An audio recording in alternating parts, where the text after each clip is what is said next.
Today on CityCast Chicago, the Trump administration says ICE raids could begin in Chicago as early as today. Plus, lawmakers are back in Springfield next week, and we've got a cold weather quiz.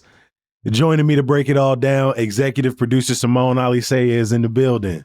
It's Tuesday, January 21st. I'm Jacoby Cochran, and this is what Chicago's talking about.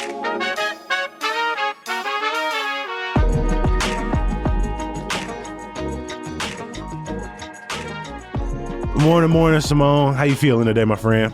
I'm okay, Jacoby. How are you? I just got done watching that storm of an inauguration speech. One of the most ludicrous pieces of oratory. But here we are. During that speech, Donald Trump seemingly doubled down on his plans to oversee the largest deportation operation in American history. Back in December, Tom Homan, Trump's pick to lead border security, pledged at a holiday party on the northwest side of the city that mass deportations would begin here in Chicago. Homan also said that he would prosecute Mayor Brandon Johnson if he didn't cooperate. Fast forward to this month, and Immigration and Customs enforcement are reportedly sending somewhere between 150 and 200 officers to Chicago as early as today to launch Operation Safeguard, a plan to carry out mass raids and arrests on undocumented communities. Simone, what is the latest? Yeah, so basically over the weekend, reports in the New York Times and the Wall Street Journal came out and said, sort of gave like these detailed numbers of like, hey, this is Operation Safeguard. This is how many officers are going to be sent out, and they're coming to Chicago first, which I don't think was super surprising to Chicagoans who read it, because, as you said, the incoming Trump administration had sort of been making these comments for months and weeks leading up to inauguration. I think it was, again, that's just sort of that specificity of, could happen as early as Tuesday and last throughout the week, that really sent people moving. Various immigrant advocate groups in the city kind of coming out in force, trying to educate people about their rights, sort of saying that Chicago remains a welcoming city, that outlining that Chicago police and other city officials, will not work with ICE to make arrests. Later on Saturday, Homan kind of came out and decried the leak of the plan, and was like, number one, sort of kind of walked back the we don't know when we're going to start. We don't know if it's going to be in Chicago. We don't know how many people, et cetera, et cetera. And then sort of said, like, this leak is a big problem. Like, we're going to find out who did this and who leaked this information, all of which just emphasizes, I think, the chaos that will mark Trump's second administration as president. Like, it is just such the quintessential playbook to just launch panic into the nation's third largest city, and send folks scrambling, and then kind of walk it back, and then, is it going to happen? I don't know. Is it going to be a raid, or is it the fear, the intimidation, the panic, the paranoia that it wants millions and millions of people across the country and so many communities across the city of Chicago to feel over these few years that so much of that, whether the plan starts today or not, is the purpose. And when you read testimonials of ICE raids, I mean, my brother worked at a place, I don't know, like maybe 7 years ago when one took place. These things are carried out over days and weeks, sometimes months, so much surveillance, whether Chicago local officials are working with them or not directly, they don't impede their investigations. And so one of the big concerns is that this will send people who may have so many established roots, or people who are new arrivals into the city, into a panic, into a shuffle, and could get them more on the radar of officials. And when these raids start to take place, whether they are at churches, whether they're at homes, whether they're at workplaces, like the immediate disruption is going to cost to so many people's lives is the exact point they want you to feel the entire time. we have evidence that we can look back on, right? Trump has been president before, and during his last administration, he made immigration a key point and, made deportations a key point. And routinely sort of announce these big raids and, we're going to crack down and we're going to send agents. And whenever he would make those announcements, they didn't actually yield in mass arrests, right? Mm-mm. Mass deportations that he promised. In 2019, there was at least one operation that targeted, some 2,100 people in raids across the country. Only 35 were actually arrested. And that raid, it was also it was announced and then delayed and then announced and then delayed. That's not to say that there's nothing to these threats. That's not to say that because people tend to not go to work. They change up their routine. They might stay away from their communities, their libraries, their places of worship. Whether it leads to an arrest or not, like we said, it can completely turn up people's day to day. This story is so frustrating and kind of enraging to talk about, because first you have the level of actually deporting people, literally arresting people and sending them back to their home countries. All kinds of issues with that.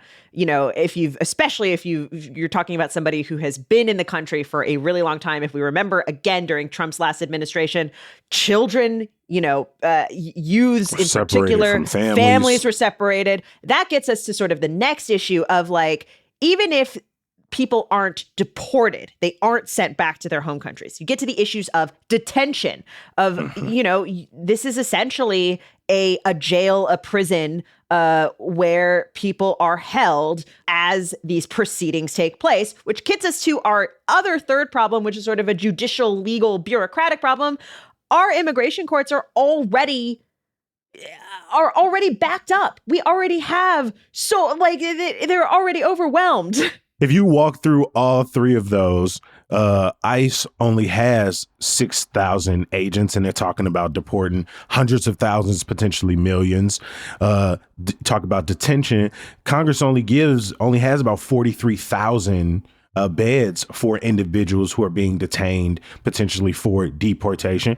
And then in that very last one, like you said, the backlog of cases that are currently sitting here, you have people who are currently here either under temporary work protections, under asylum cases, people who are here because they were brought here as children and maybe be under DACA for existence. You have people who are in this new wave of new arrivals over the last couple of years who have temporary status. You have so many people waiting for so many different authorizations, cases to be in front of judges that range from the last few months to decades. And so the logistics of this plan are not likely to be carried out in the way that the Trump administration have claimed on the road and now at the inauguration and beyond with these executive orders. But the fact of the matter is again, the threats still matter. The threats still have, again, beyond the psychological impact on the people who this could affect. There's also an economic impact, right? As people are maybe, unwilling to go to work because of fears that a workplace might be raided. And yet this is kind of what we will have to live with for the next 4 years. I think in Chicago, I think the fear will continue. I think, people will still be watching this kind of throughout as executive orders go through, as Trump has threatened to do, and again, just because there might not be these mass raids with mass arrests, that doesn't mean ICE officials aren't going to be here in Chicago. That doesn't mean that ICE officials aren't going to be making arrests. For their part, various sort of local officials, again, kind of, said that they were going to do what they could. Congressperson Jesus Chuy Garcia, born in Mexico, grew up in Little Village, talked about just how Congress people are not being briefed on any specific plans from the Department of Homeland Security. You have alders, Alderwoman Jessie Fuentes in the 26th ward who, talked about how Chicago public schools will not cooperate with ICE officers. But again, this is kind of all well and good. But the other real trick about this is nobody in the Trump administration is telling anybody with any power in Chicago what's really coming. Our friends over at Borderless Magazine have put together a list of know your rights, what to know for people who may be impacted. You have the right to remain silent. You have the right to walk away from an interaction with ICE if you are not being detained or arrested. You have the right to refuse to be searched. You do not have to open the door if an ICE official is knocking. You definitely do not have to sign any documents. You have the right to hire a lawyer and have a lawyer present with you. And you have the right to take photos in public spaces if you have an interaction with ICE. We'll drop a link in the show notes to that Borderless Magazine piece.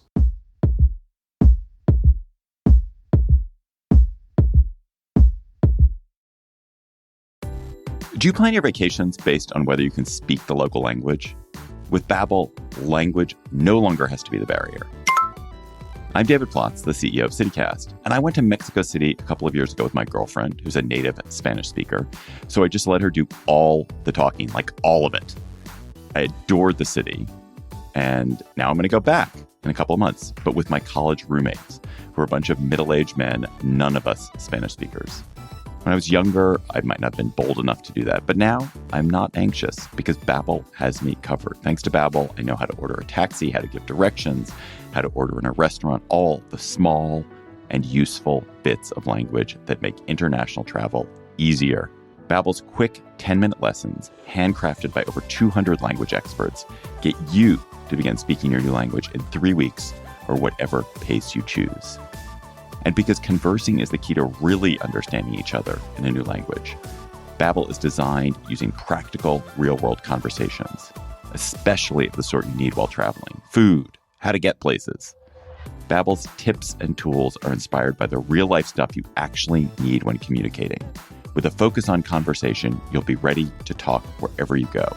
So I hope I'll see you in Mexico in a couple of months. Or, as we say, espero verte en Mexico en un par de meses. So let's get more of you talking in a new language. Babbel is gifting CityCast listeners 60% off subscriptions at babbel.com/CityCast. Get up to 60% off at babbel.com/CityCast. Spelled BABBEL.com/CityCast. Babbel.com/CityCast. Rules and restrictions may apply. The full legislative session starts in Springfield next Tuesday, which means lawmakers will be debating how to shore up the state budget, along with hundreds of other bills on a variety of topics. Earlier this month, lawmakers did get some things done. There was also some drama in the chambers that is likely to play out in the coming weeks and months. Simone, what's one thing you're going to be watching this session? So I got to say, I am really fascinated by this debate over hemp regulations. We talked about this a little bit a couple weeks ago because this kind of played out in the form of a power struggle between Governor J.B. Pritzker and Mayor Brandon Johnson, and also to some degree, Illinois House Speaker Emanuel Chris Welch.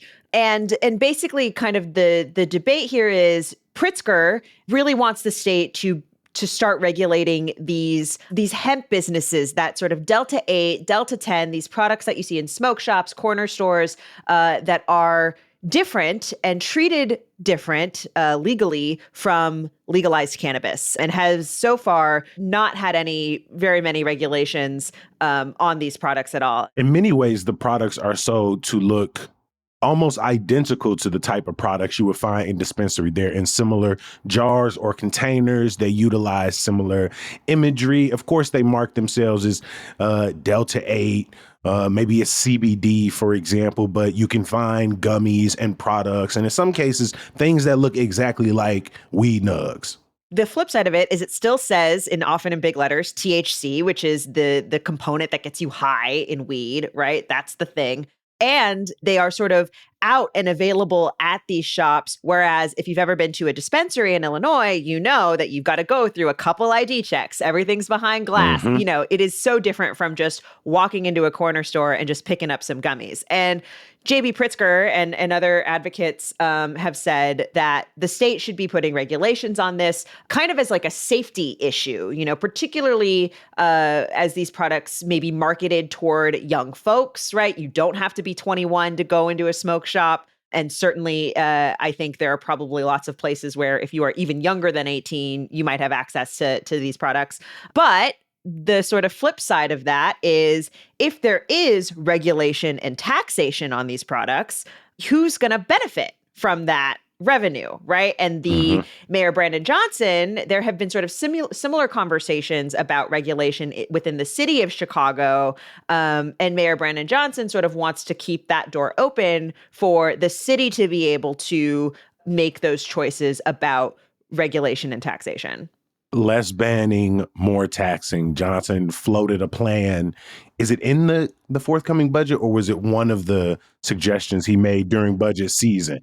It was something they talked about during budget season. It was something they sort of floated and talked about, but I don't think there is sort of official action on it yet. The other thing, too, is you have certain alders, particularly on the Southwest side, who are sort of seeking to just sort of ban the sale of these altogether. Again, more for that on those like kind of safety concerns. And I think this is such an interesting debate because, you know, besides sort of this power struggle on the like, who's going to do the regulating, who's going to get the tax money, that's sort of one question. And I think it's an interesting one, again, certainly given the budget concerns that both the city and state have this year. But I think the sort of fundamental question of like, why are these products, which again, do get you high, like if you have ever had one of these before, it may be a slightly different high. Some people describe it as less intense as, you know, smoking weed that you might get at a dispensary, but it is still a high. This is still a product that is intoxicating. You know, should these products really be able to, you know, not have to go through the same quality control, through the same rules and regulations that legal cannabis has to? And on the flip side, does that mean we should be rethinking about the way that we view the restrictions on legal cannabis? Like, you know, is there any easing on dispensaries that should be done to create sort of fairness among these products? It's such a weird thing because the whole reason that these products are sort of now able to proliferate at the rate that they have, it goes all the way back to the Farm Bill of 2018, which legalized these sort of hemp-derived products, and that's what these are. This Delta 8, Delta 10, these are derived from hemp plants, which of course are cannabis plants, but just a little bit different, right? They just have a little less. Right. They have less than 0.3% of THC. Right. Again, that component that gets you high. And so, but again, from a consumer standpoint, this is still a gummy that I'm going to feel effects from, right? Like from once you get down to the consumer level, the discerning the difference and like that starts to get really, really tough. And I do think there are some serious questions. Again, the quality control thing I think is really big to me, right? Legal cannabis there are all these regulations around kind of who is inspecting it and kind of how things are dosed. Like theoretically, when you're getting gummies from a dispensary that say there's only, 2 milligrams of THC, they really only have 2 milligrams of THC, and you just don't have that oversight on these other products. I think the other question is an equity question. If you're regulating this product all of a sudden that didn't really have regulations, what does that mean for the people who own these smoke shops and these corner stores? Are you putting a bunch of small business owners out? I think it's interesting because a group of Black-owned hemp businesses kind of came out and were like, hey, this is a huge problem. And like part of the reason that this has proliferated is because it's been so hard to get into the legal cannabis industry. I was just going to say that. I was like, because all of the red tape, the hoops it takes, all of the lotteries it takes to break into the legal weed market in this state, it has been much easier for it to take place in corner stores, in restaurants, in gas stations, places that maybe people already have a foothold in from a small business perspective.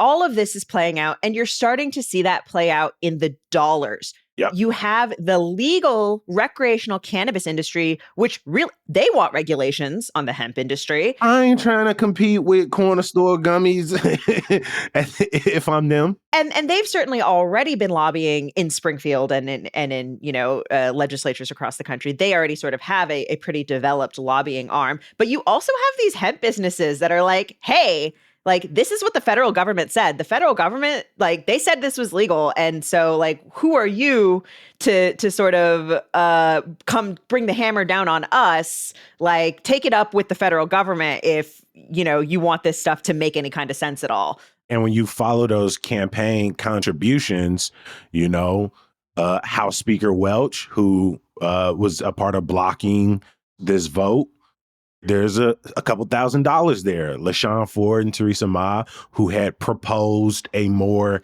hemp business friendly piece of legislation, which would have focused more on restricting sales to people 21 and older.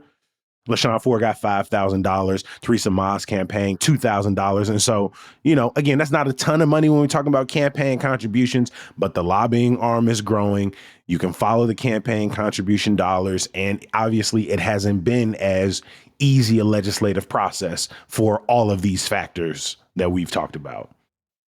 Continuing forward, another, probably the biggest story of this forthcoming session is the budget. Pritzker is expected to give his budget address February 19th, and his office projects a deficit of about $3 billion. I feel like with increased pressure to find new revenue, I just saw an article that said revenue projections for this current budget year, they're like holding consistent, holding strong, but there isn't any strong signs of growth. Alongside, we already know federal funds dried up out of here. But people still want increased progressive spending without taxation. How do you expect this budget fight to go, even with the lauded supermajority we all want to talk about? Contentiously. That's how I expect it to go down. I think even last year, right, they were up until the last minute in spring trying to create a funding package.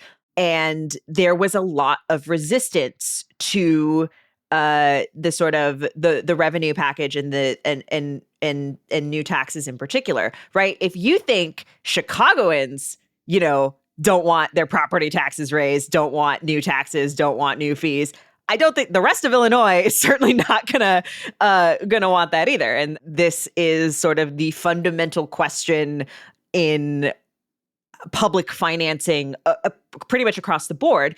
At the same time, you have departments like the State Board of Education, for example, that want a budget increase, that want... We need $500 million more, Mr. Pritzker. You know, and that goes to stuff, you know, we've talked a little bit about sort of the debate in Chicago and you know, the desire that Chicago has for CPS to get more state money. And it's not just Chicago, right? There are lots of school districts across the state that think the state should be ponying up more money. Slumlord agencies across the board who think the state should be ponying up more money. With budgets, it's almost more interesting. Obviously, you're checking the line items, you're checking to see what's actually funded, what's not funded, what's getting cut. But I think the politics here does make a difference in sort of watching how do Pritzker, how does Welch actually kind of whip up support. Yesterday, in addition to being MLK Day, was also the 40th anniversary of the coldest day in Chicago history. We're back on January 20th, 1985. We got to negative 27 degrees. The wind chill made it far worse. We don't have to get into that right now. These are some very cold days. They're not the coldest days in Chicago history, but of course that got us thinking about some of those like frostiest days. And of course, Simone Alicea wanted to turn it into another opportunity for a CityCast Chicago quiz. We need a special theme music that plays right there. I love a little quiz. I love a little trivia. And obviously, Jacoby, you know, it's interesting because you led with what was the coldest day of the year in Chicago history and what was the coldest temperature in Chicago history. So good God, what else could I possibly ask you? But here's your first question. Today, it's January 21st, and it's obviously super cold, as you said. But can you tell me, what is the average temperature on this day in Chicago? 13 degrees. No, higher. 26 degrees. Much closer. It's 24.5 degrees. Do you want to guess what the average low of January 21st is in Chicago? 13 degrees. Higher. 17 degrees. Very close, 18 degrees. The average high is actually 31 degrees. It's actually, which Oh, I don't know if you get this too, of when it's like the dead of winter and like anything above 30 feels like okay. Like you can, like, it feels like 100%. you can, like, this is fine. No, I'm denim jacking and a hoodie, anything over 30 between January and March. It's wild because I did not used to feel that way when I first moved here, because to me it was like, well, that's still below freezing. Like You've adapted. that's still so cold. And now if I see it's above 30 degrees, I'm like, nah, yeah, we can still walk to the store. That's fine. True or false? If the wind is bad enough, you could get frostbite even if the air temperature is above freezing. I'm going to say true only because when I was thinking about coldest days and even thinking about the temperature over the last couple of days and this week, wind chill can have an impact of up to like 30-degree swings. And so I'm going to go with true. That is false, Jacoby. Oh, damn. I felt like my logic was sound. So I looked this up of like what wind chill actually is. The National Oceanic and Atmospheric Administration has a really good kind of explainer of how they calculate wind chill and what wind chill is and kind of how it works. When you have wind, your body loses heat more quickly, but it doesn't mean that things are actually cooling below what the air temperature is. Right? So the temperature is the temperature, but your body could be losing heat more quickly. And so regardless of how hard the wind is blowing, frostbite can't occur if the air temperature is still above freezing. You know, and they have this great chart actually showing like if the air temperature is this and the wind is blowing this fast, here's what the wind chill temperature is. It's very interesting and fascinating. But the real trick though is even though frostbite isn't possible if the air temperature is above freezing, hypothermia is still possible, right? Which is when your body chills below 95 degrees, and that still comes with a lot of danger. So that can happen even if it's 60 degrees outside and the wind is blowing and you're out there and you're exposed, like it's still possible to get hypothermia. And so that is something to watch for. So we've been talking a lot just about the temperature outside and how cold it is. But of course, we also have this beautiful big lake next to us. And I am curious, Jacoby, can you tell me what month is Lake Michigan the coldest? February. Ooh, you're really close. You're so close. It's March, actually. It's March. According to researchers at the University of Michigan that sort of chart the average temperatures across months, where March is, where it's like, that's where the surface temperature of Lake Michigan is something like 32 degrees, 30 degrees, somewhere in there. That's about kind of as cold as the lake gets. How cold does it get during this time, Nia?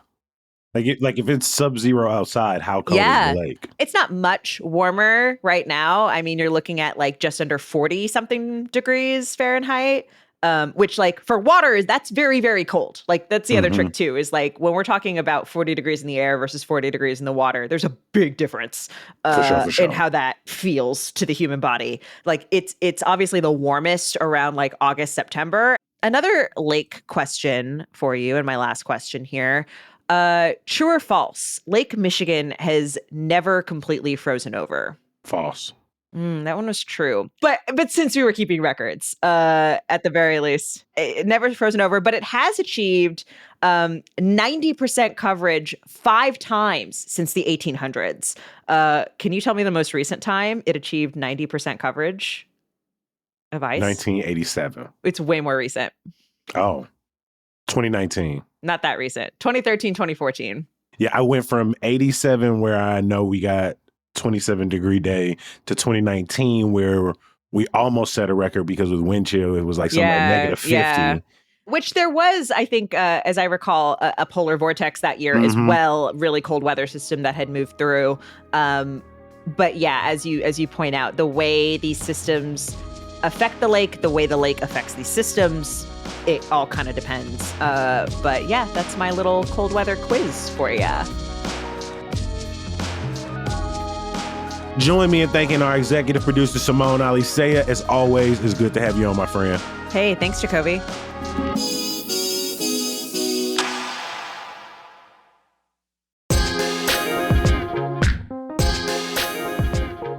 You know I can't let you go without some good news. It's the last week to enjoy the 2025 Chicago International Puppet Festival. Dozens of Chicago venues have been putting over 100 puppetry activities. They got shows for the whole family in landmark theaters, intimate works on smaller stages, and you know they brought back the adults-only late-night puppet cabarets. It's one of Chicago's most unique theater experiences, and tickets are available now. Check the link in our show notes. As always, we appreciate you for listening, reading, sharing us with your friends and family. We're going to be back here bright and early tomorrow. Will you? Peace.